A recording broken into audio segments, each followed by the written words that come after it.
Okay, live na. Wala pang viewers. Hi! 0 pa. Yan ba? Hirap live. Alright, we're live. Show natin yung sa page. Let us share this.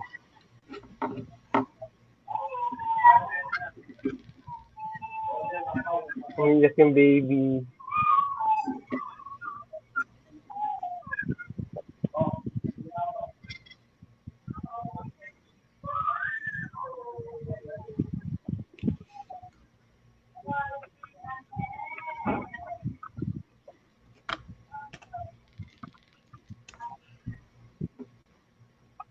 Let's do.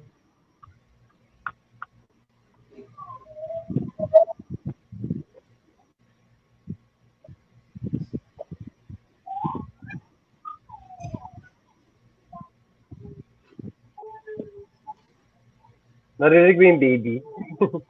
Oo nga eh. Pamangkin mo, Anjo? Hindi, nasa... Nawala si Coach na... Ayun.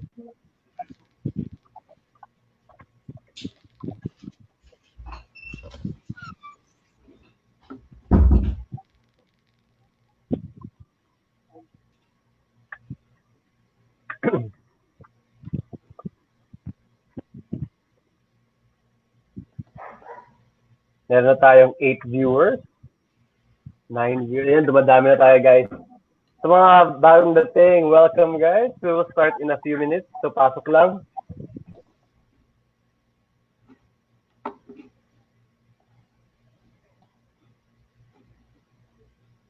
Hope you had...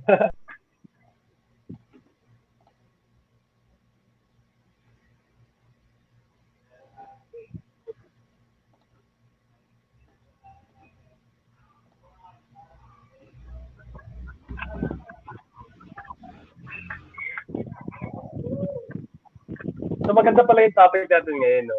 I think this is very relatable to a lot of people. Parang, ano ba ang workout mo? Parang ganun yung question eh. Ano bang magandang workout? Totoo. So sa mga bagong dating dyan, Oo nga. yes, Coach Hano, ano yan? Lalo na yung sa mga wala pang idea, paano ba talaga Yes, exactly. mag-exercise. Yan. Kayo ba? Sige, ay, mamaya na tayo mag-start. Meron akong mga questions eh. Pang warm up. Sige. Sige, antay tayo ng konti pang mga ano. Let's few more minutes para marami na rin tayo dito sa live.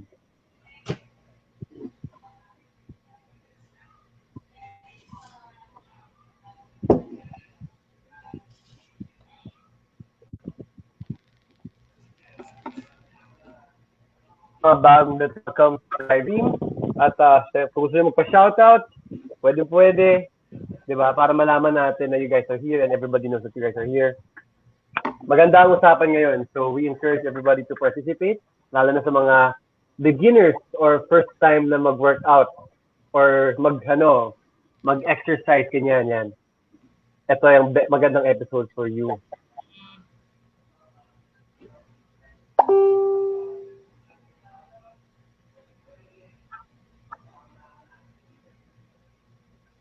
Okay. Pasok lang, guys.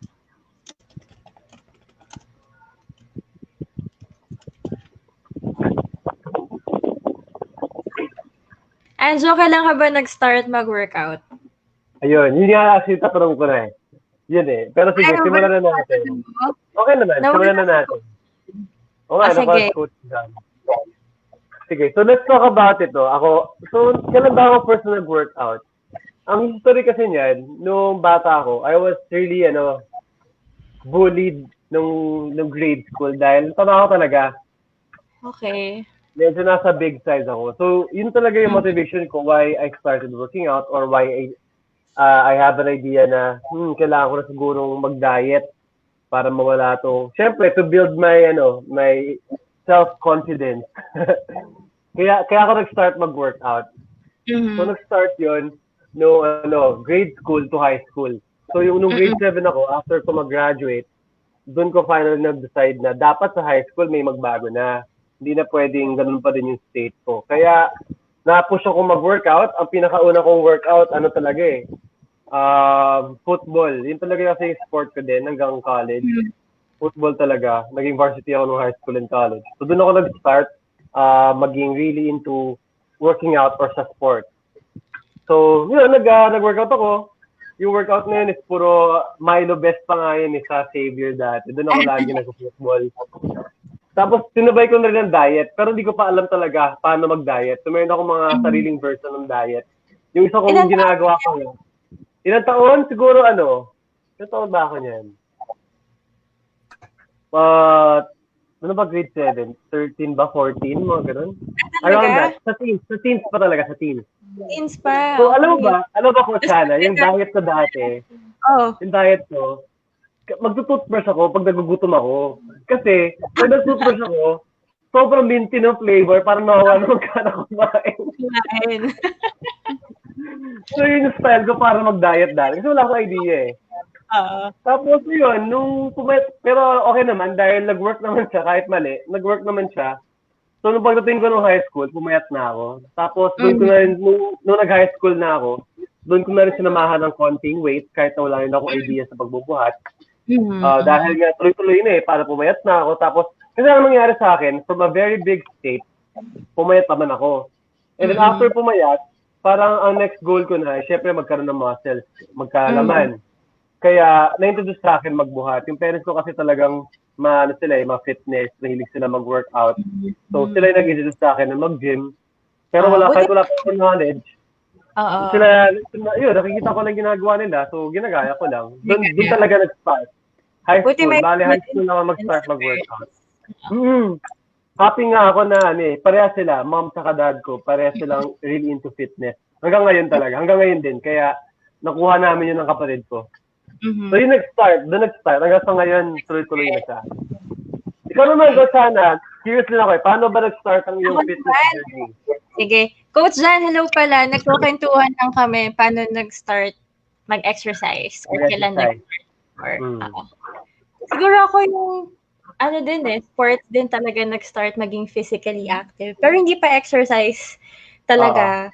Na gym, pero more on sports. Like sa school, nung elementary, volleyball, ganyan, until high school. And then college stuff. So, yun naman, yung college, doon ako nag-gain ng weight. Kasi sa UP, pansit ka na. May point. Diba yung mga kumain? Ganyan. Ayan, tas walang exercise, walang nag-gain ng weight. Tas nung graduating, doon talaga ako nag-start talaga mag-workout nung na-introduce sa akin yung weightlifting naman. So, sport pa din yung naging reason, but ulit ako nakabalik sa exercise. And then, eventually, yun nga, weightlifting din yung reason, but ako nag-continue sa diploma in exercise and sports science sa UP. So, ayun, nagtuloy-tuloy na dahil din sa sports. So, para tayo ng pinaka-start sa introduction sa movement, no? Sa sports din talaga. So naman, Coach Jan, what's your story? How did you start with your workout? Paano ka nagsimula at na-introduce sa pag-workout? Mic test? Naririnig niyo ba ako? Yes. yes, naririnig. Yun ang reason ba't ako na-introduce. Kasi technical difficulties. Pero ako, similar din kay Coach Andrew ako eh. Kasi nga sige, wag na natin pagandahin yung term na chubby. Super obese. As in super obese. Literal talaga. Around 260 pounds ata ako before eh. Tapos mga high 40% body fat. Parang ganun. Parang sabi ko nga dalawang tao ko eh. Before. Tapos, love life, nako. I think if nanonood si Miss Karen dyan, makaka-relate siya dito. So, love life yan. Nakilala ko kasi yung wife ko. So, bala ko siya ligawan, kaya nagpapayat ako. Ganda na motivation natin dyan, bro. Yung tamis ng pag-ibig ang pag-exercise. Effective. Pag nag-exercise pala, magkaka-love Magkaka-love life ka na. Pero same din kay Coach Anjo, parang labo-labo lang yung ginawa ko eh. Tapos eventually, pumayat din ako, pero it got out of hand. Parang nag-start ako ma-dehydrate, and then nag-start ako maging underweight, and then I'm losing muscle mass na din.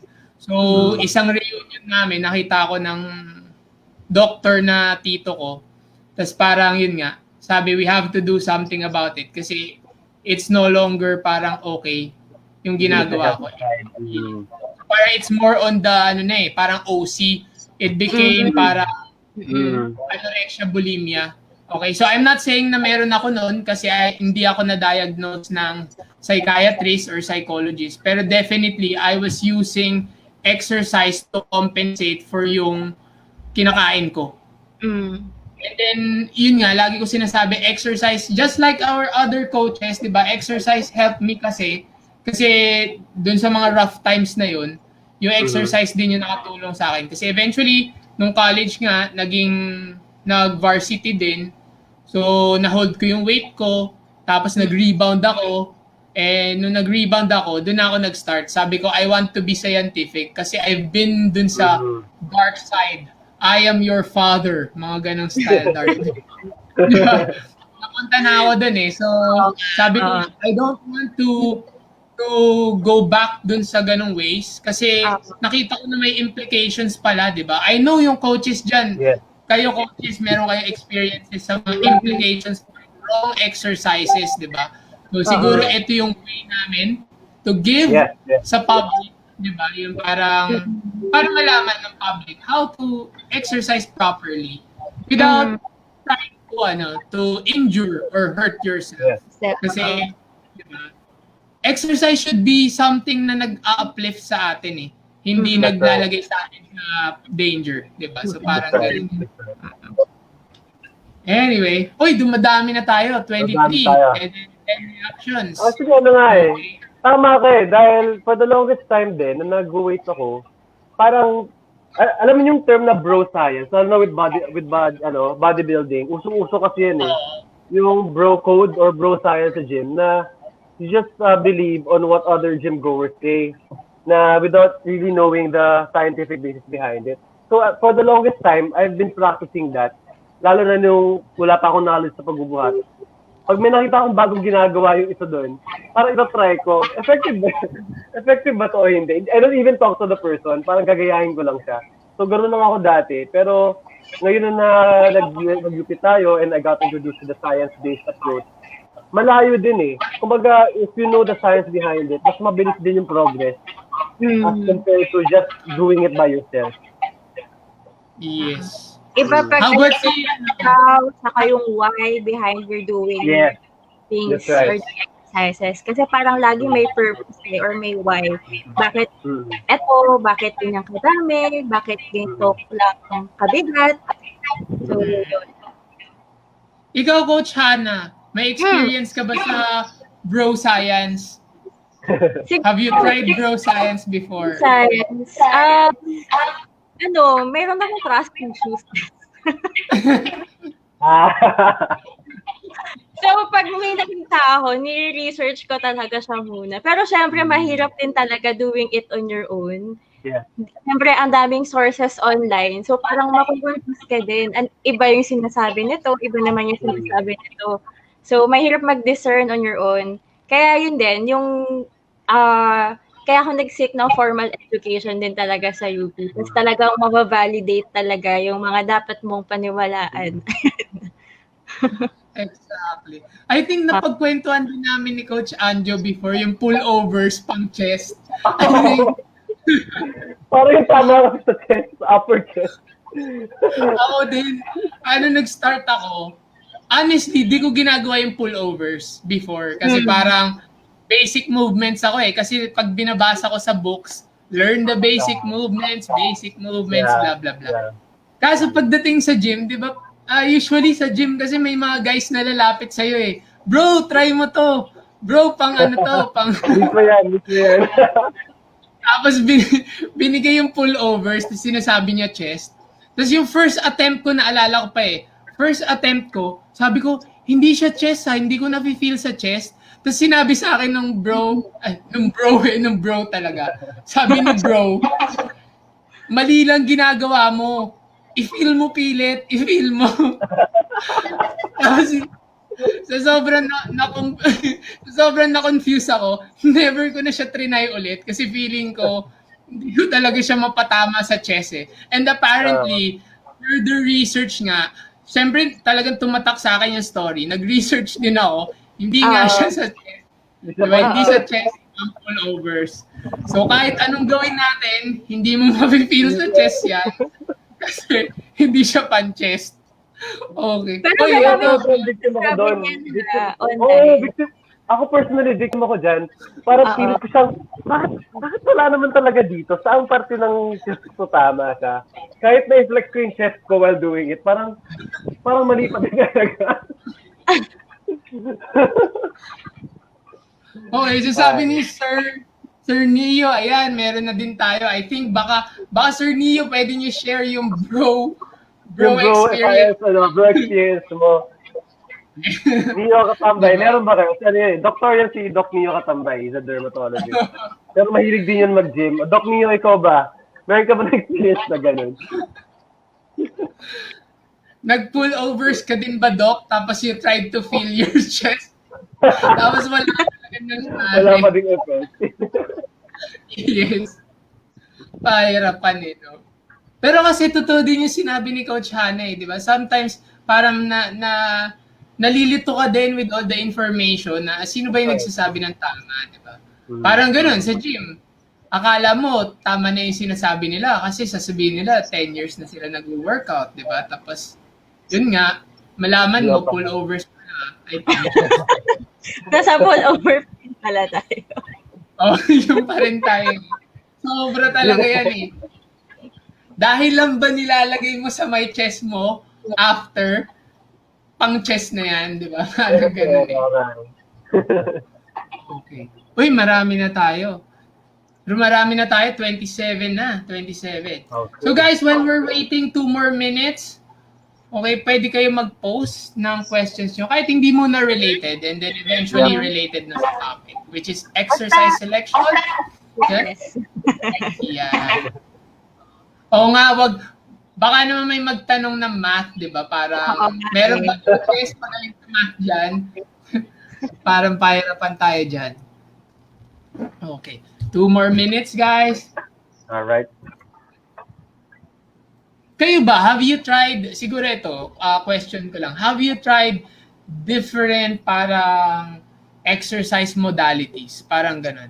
I know si Coach Anjo, calisthenics, si Coach Hana would be more on the Olympic weightlifting side. Pero aside from yung talagang na-hook kayo, have you tried other exercise modalities? Aside from yung ano nyo ngayon? Ako, yes.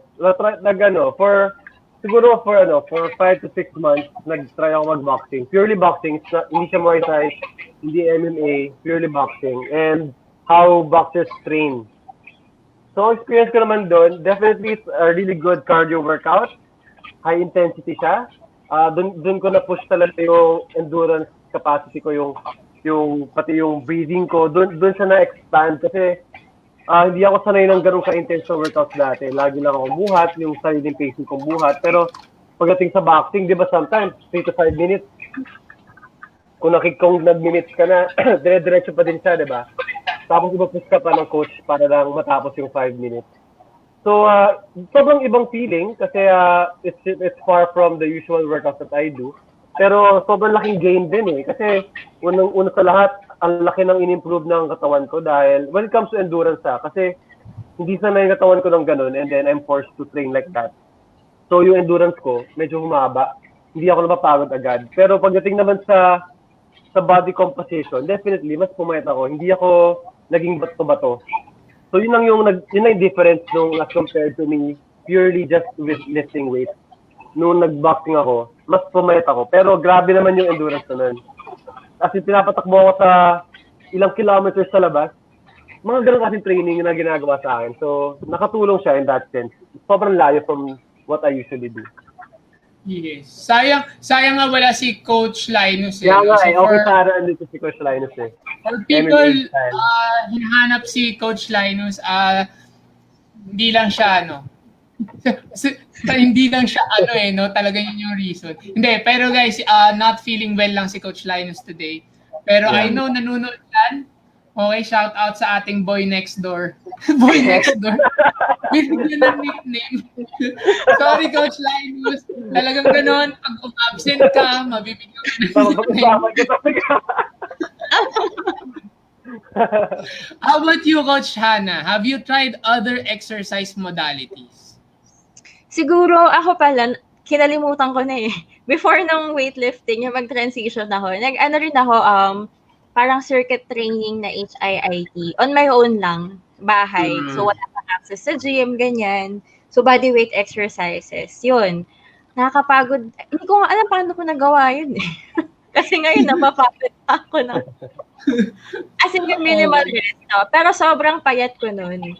So, masyado rin ako naging conscious at that time sa weight, sa weighing scale. So, mas doon ako nag-focus. And mukhang walang muscle mass at that time. Ako, same din eh. I tried HIIT before. Tapos, yun nga, naubos din ako eh. Naubos ako. So, minimal lang din yung sa muscles kasi hindi naman yun yung focus nung setup ng HIIT ko. So, ganun din. Tsaka yun nga, sports din, iba-ibang sports din trinay ko. Pero when it comes to training, talagang sa strength and powerlifting talaga ako nag-stick eventually. Oh, meron tayong question. Okay, from CHT ito. I think classmate ko. Yes. Classmate natin tama, sa first aid. Sa first aid. First aid ba? Tama. Classmate namin. Okay. Sino gusto sumagot nito?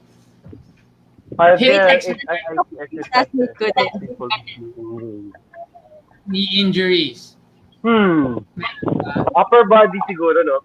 Upper body hit. Sige, sino, may mga ano ba kayo dyan? Ideas dito. Ako kasi, yun nga, before meron din akong, siguro story time. Mali din kasi ginawa ko before eh. Kasi I tried yun nga, nag-HIIT exercises ako, pero super obese ako. This is after my varsity days.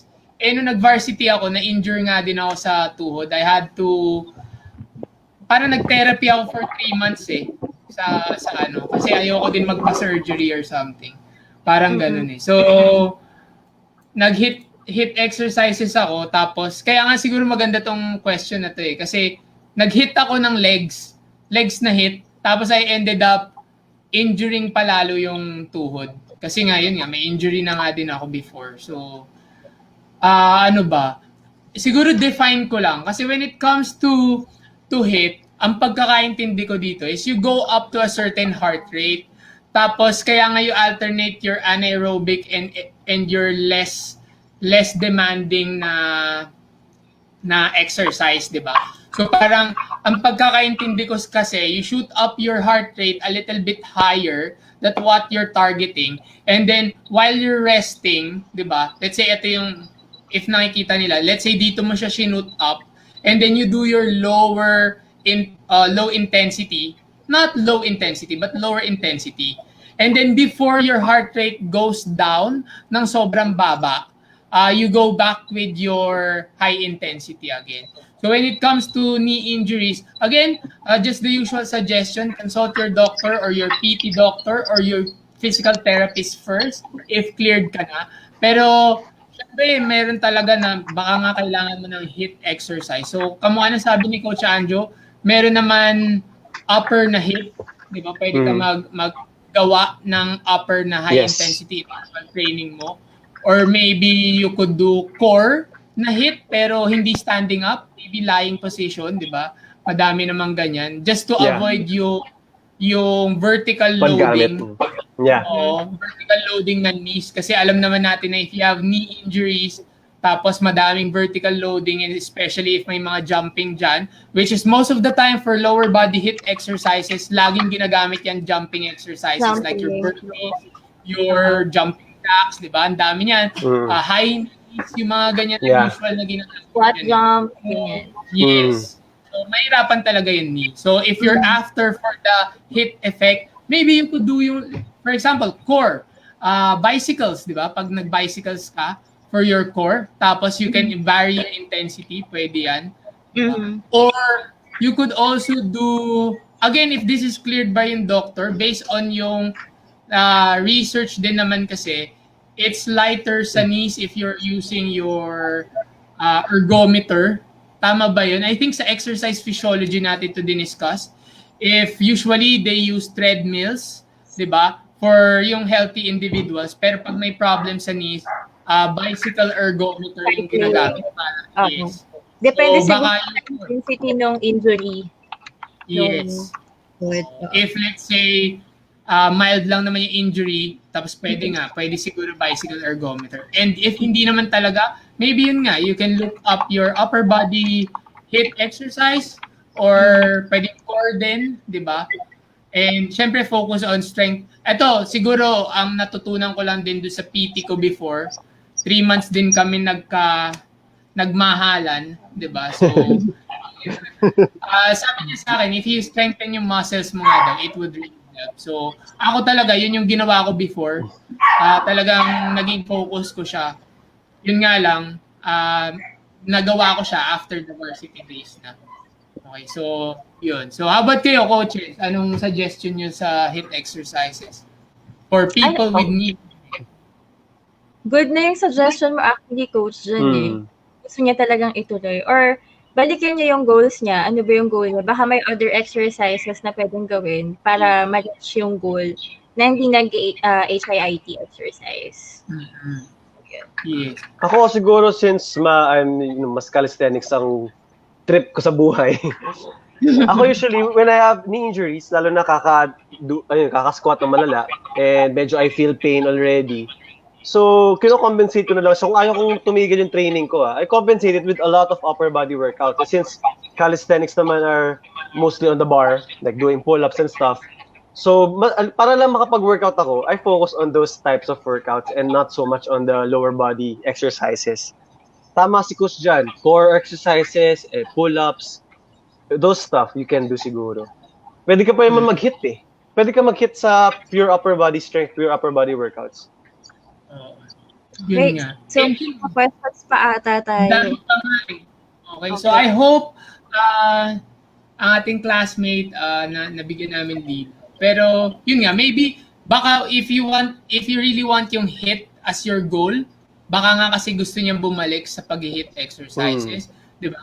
Maybe yun nga, PT, 'di ba? Physical therapy would help. Tapos pag cleared ka na, strengthening of yung muscles na sa knees, 'di ba? Kasi ako before, yun nga, because of yung knee injury ko din, hindi din ako nakakapag-squat. Tapos inunti-unti ko talaga siya. Oo, slowly but surely, madami kong accessory work muna. And yun nga, I did leg extensions before.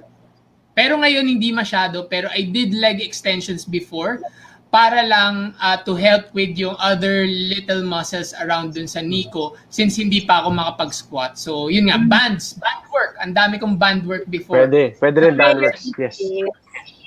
Yes. Okay.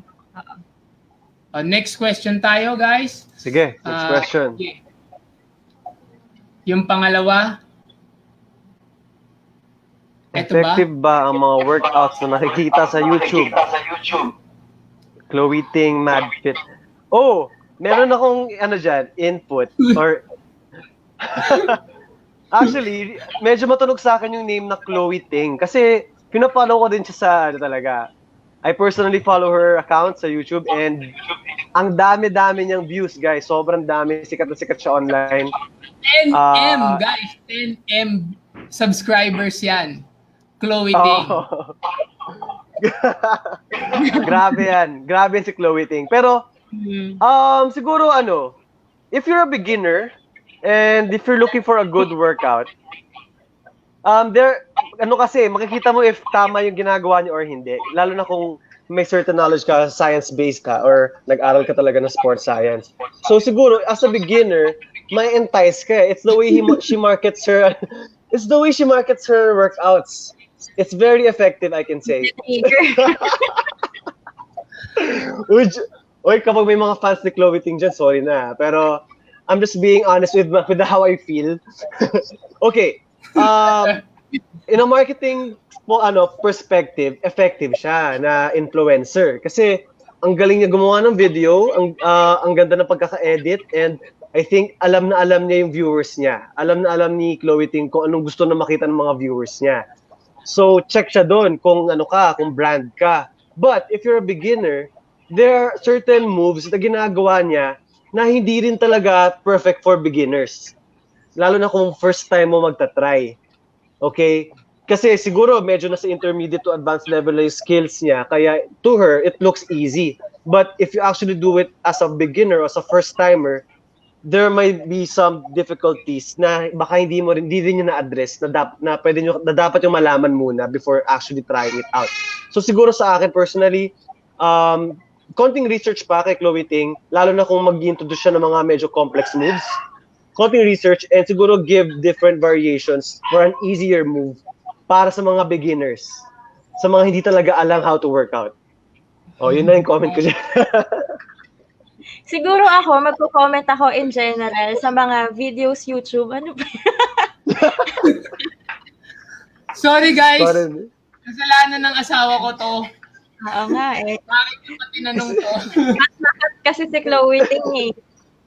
Pero grabe kasi si Chloe Ting. Oo nga eh. Kung kopya kayo ng workouts siguro online, ganyan. Yung pinaka mahirap lang dyan is minsan, lalo na pag beginner, hindi mo alam kung ano yung actual muscles na mag-work. Yes. Unlike pag, kasi minsan, yan eh, madali siyang gayahin. Pero iba pa rin pag may cues na binibigay. And for example, may talagang instruction how to do that particular workout. Para sure ka na tama yung form mo, tama yung na-hit mong muscles. Plus, kung cardio yan, tama ba yung intensity mo, nare-reach mo ba yung dapat mong threshold para effective yung workout. Yeah. Parang ganun. Although, maraming nagki-claim na madaming parang nakakita ng results dun sa sa workout ni Chloe Ting. I'm not sure, marami akong nakita eh. Tapos siguro I think kaya nagka-result kasi beginners eh. Usually pag beginner, di ba? Kahit na anong gawin mo, ang bilis mas talaga. Mas yung progress. Pag beginner ka. Pero nakita rin akong workout si Chloe Ting na parang gumaganyan-ganyan. Yun ang hindi ko alam. Siguro super beginner workout yung ginawa niya. Kasi parang yung nakita ni Anjo, intermediate na, no? Ako naman, mga complex movements eh. Bakit ganun lang daw yung arm workout? Yun yung nakita ko ha. Hindi kasi ako masyado nakanood eh. So, yun, sobrang beginner naman. So, pag ikaw intermediate, baka hindi effective sa'yo yung ganun lang na exercise tsaka yung Baka lumipad. Oy, bash tayo dito. Okay. So, hi Chloe Ting. Your 10 million subscribers, di ba? Baka pwede mo i-share sa amin yan. Okay. But anyway, I think I did a podcast tungkol dito before. And okay, so ready na tayo sa bashers natin. Okay, so sabi nga, I get triggered daw, sabi ni Mario Flores. Okay, pero ako naman, hindi naman ako na-trigger. Pero sabi nga ni Coach Anjo, magaling siya mag-market. Magaling siya mag-market. Kasi I think we did yung research namin before, and she's a statistician ata. Marketing statistician. And that's the reason she knows how to play with yung statistics, di ba? Yes. And kung babasahin mo talaga yung details dun sa caption ng mga videos niya, nakalagay kasi doon yung disclaimer. And whatever we're preaching here, it's placed on the disclaimer. Not necessarily it's in unison with the videos, but meron talagang disclaimer doon. And yung disclaimer niya, it's more parang directed na maging science-based compared to some of her workouts.